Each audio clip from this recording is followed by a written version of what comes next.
Bismillahirrahmanirrahim. Assalamualaikum warahmatullahi taala wabarakatuh. Alhamdulillahirabbil alamin wassalatu wassalamu ala asyrafil anbiya'i wal mursalin wa ala alihi wa sahbihi ajma'in.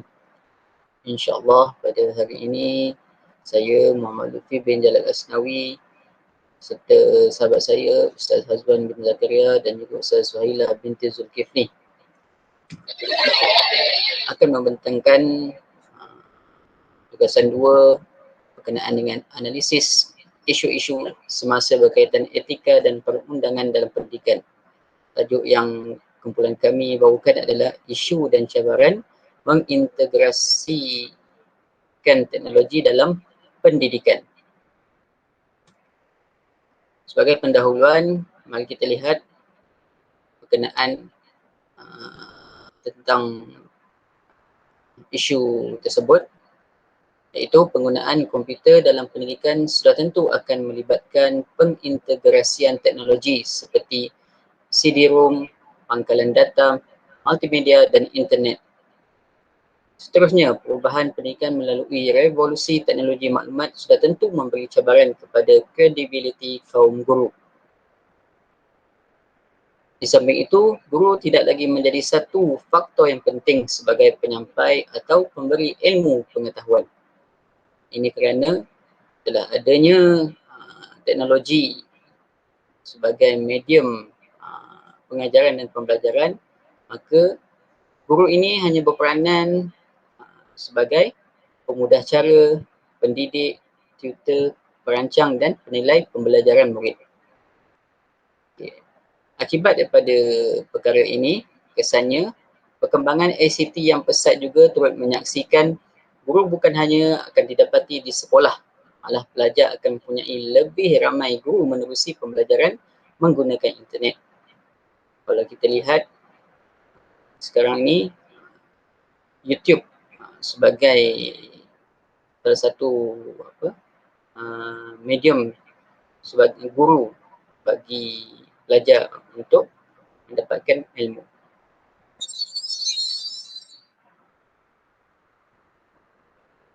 Timbul persoalan, apakah yang perlu dilakukan?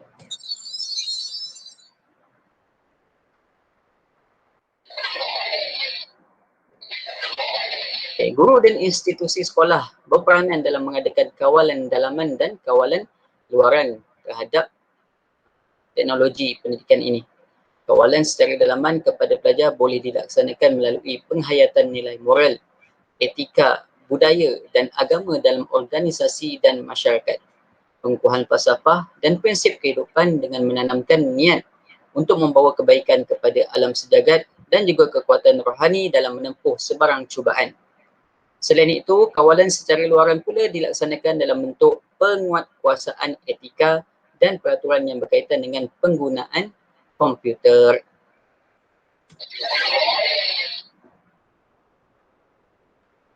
Perubahan peranan guru dalam mengintegrasikan teknologi pendidikan. Jika lihat, guru-guru dilatih dan didedahkan dengan kemahiran baru supaya mereka tahu mengendalikan dan menggunakan teknologi maklumat dengan berkesan di sekolah. Dalam pada itu, tempoh RMK iaitu Rancangan Malaysia ke-8 bahagian pendidikan guru BPG menerusi Kementerian Pendidikan Malaysia KPM telah diberi tanggungjawab untuk memberi penekanan khusus terhadap penggunaan ICT dan kaedah pengajaran kreatif dengan mengkaji semula kurikulum latihan guru, mempergiatkan penggunaan komputer bagi mendapatkan bahan pembelajaran, menyediakan kursus jangka pendek dalam latihan guru oleh Pusat Sumber Pendidikan Negeri iaitu PSPN.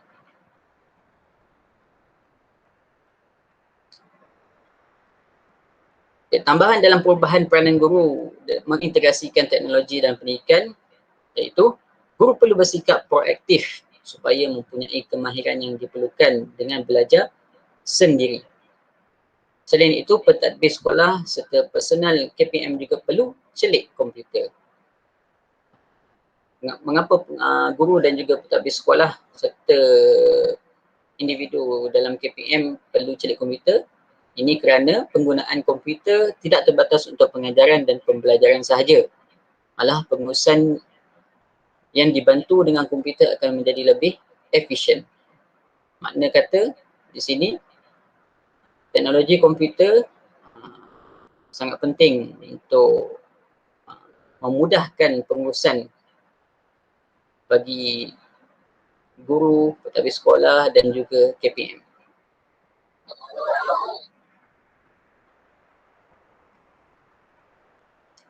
Penguatkuasaan akta-akta berkaitan dengan teknologi maklumat. Okay, mari kita lihat sama-sama. Dengan adanya akta-akta ini turut memberi implikasi terhadap sistem pendidikan negara. Makanya, kegiatan cetak rompak berleluasa di sekolah sebab kos perisian asli agak mahal dan tidak mampu untuk sekolah membelinya. Kita lihat banyak sekolah-sekolah yang menggunakan perisian cetak rompak. Kerana apa? Kerana tiada dana daripada sekolah untuk membeli perisian yang asli, yang original. Seterusnya, Akta Jenayah Komputer 1997 dan Hak Cipta Pindaan 1997 mengharapkan dengan akta ini dapat menghadkan dan membenteras masalah yang paling besar dalam industri ICT di Malaysia, iaitu cetak rompak perisian. Dengan adanya akta-akta ini turut memberi implikasi terhadap sistem pendidikan negara. Justru, kerajaan berharap dapat meningkatkan kandungan tempatan dan aplikasi berasas komputer di Malaysia.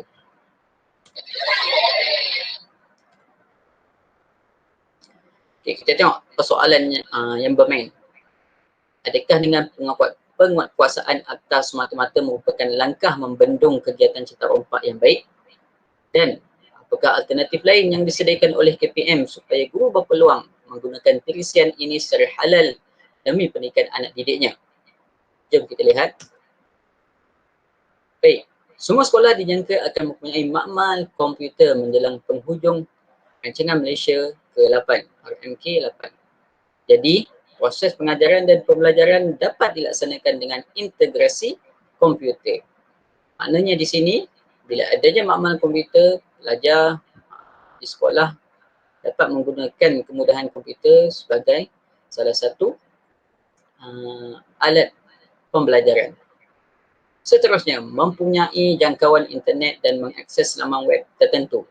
Khususnya pendidikan membolehkan guru mempunyai pelbagai sumber untuk digunakan dalam pengajaran di bilik darjah. Di sini maksudnya, guru-guru boleh menggunakan internet ataupun komputer, teknologi untuk mempelbagaikan lagi proses pengajaran dalam bilik darjah.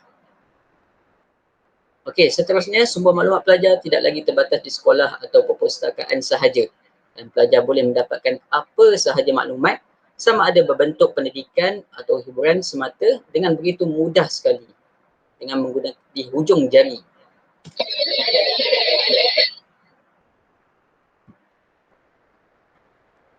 Jadi terdapat keburukan yang didapati melalui integrasi komputer dalam pendidikan.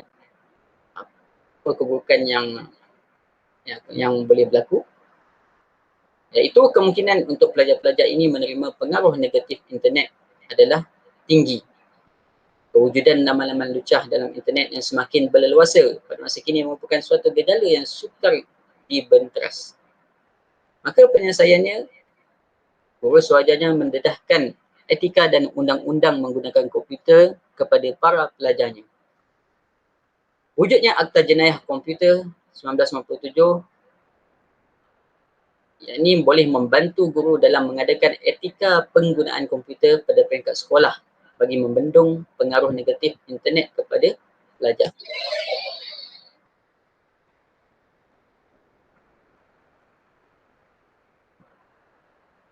Persoalan di sini, tugas ini agak sukar dilaksanakan memandangkan capaian internet pada masa kini tidak terbatas di sekolah sahaja. Kafe cyber merata tempat dibuka tanpa ada kawalan undang-undang yang ketat. Jadi apa yang perlu kita buat?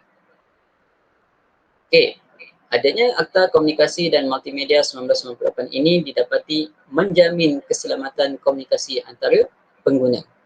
Dan pada itu, menurut akta ini, memintas komunikasi elektronik adalah menjadi satu kesalahan jenayah.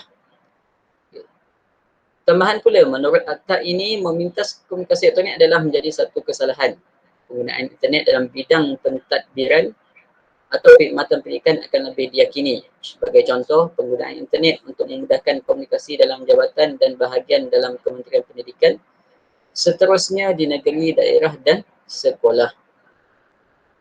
Adanya Akta Hak Cipta Pindaan 1997, rekod rangkaian peperiksaan berpusat, inventory sekolah, kemudahan pendidikan, maklumat pribadi akan dilindungi keselamatannya.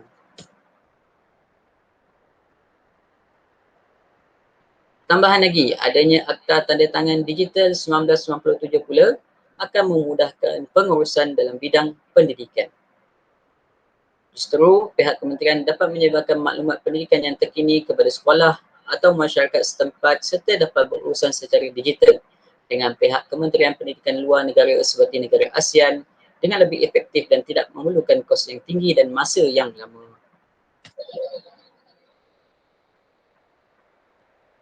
Okay, berdasarkan kesimpulan daripada perkara-perkara di atas, yang pertama dapat kita lihat kemajuan teknologi maklumat di Malaysia telah mengalami perkembangan yang begitu pesat sekali.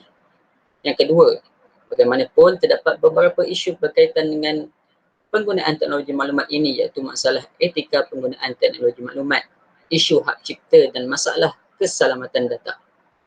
Yang ketiga, menguatkuasakan undang-undang semata-mata bukanlah jalan penyelesaiannya.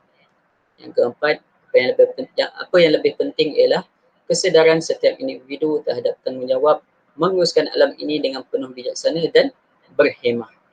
Dan yang terakhir, bidang pendidikan didapati terlibat secara langsung dalam menanamkan kesedaran ini di samping sokongan daripada pihak-pihak berwajib yang lain.